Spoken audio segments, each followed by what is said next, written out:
সমালোচনা অনেক হবে। কোন কোন দল, একটা দল ফেসবুকে স্ট্যাটাস দিয়ে বলেছে আমরা সংস্কার, অংশীদারিত্বের রাজনীতি, দেশ গঠন, অভ্যুত্থানে কোনো ভূমিকা রাখিনি।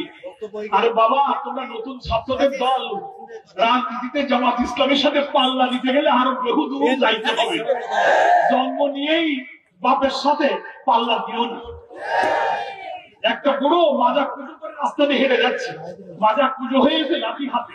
একটা যুবক ছেলে এসে বলছে, ও বুড়ো, তোমার মাজা এত পুজো হয়েছে কেন?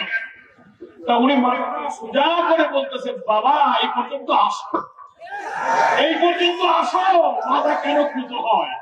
জামাত ইসলামী সংস্কার চায় না, জামাত ইসলামী নতুন সংবিধান সংগ্রহ করে ভূমিকা রাখেনি।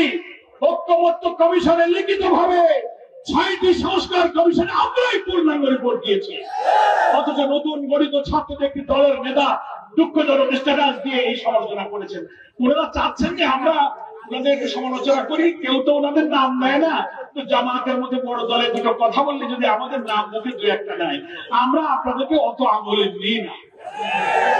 এই পর্যন্ত এসে জামাতের রাজনৈতিক ম্যাচুরিটি বোঝার জন্য আরো কিছু পথ হাঁটতে হবে।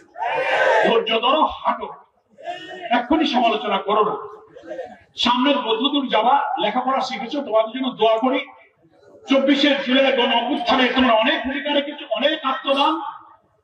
তোমরা জুলাই যোদ্ধা, তোমাদের প্রতি আমাদের শ্রদ্ধা এবং দোয়া থাকবে। কিন্তু বড় বড় রাজনৈতিক দলের এমন রাজনৈতিক ভাষায় সমালোচনা করো, কিন্তু অশ্লীল, অসহন, অরাজনৈতিক ভাষা ব্যবহার করাটা কোন রাজনৈতিক দলের নেতাদের জন্য শোভনীয় নয়। সকলকে আমি ধন্যবাদ জানাই। আমরা আগামী দিনের নির্বাচনে দাঁড়িপাল্লার বিজয় দেখতে চাই। সকলকে কেন্দ্রীয় জামাতের পক্ষ থেকে সংগ্রামী শুভেচ্ছা। আগামী দিনে বিজয়ের বার্তা ঘরে ঘরে নারী পুরুষ সবাইকে পৌঁছে দেওয়ার উদাত্ত আহ্বান জানিয়ে আমি আমার বক্তব্য শেষ করছি। আল্লাহ হাফেজ। বাংলাদেশ জিন্দাবাদ, বাংলাদেশ জামাত ইসলামী জিন্দাবাদ।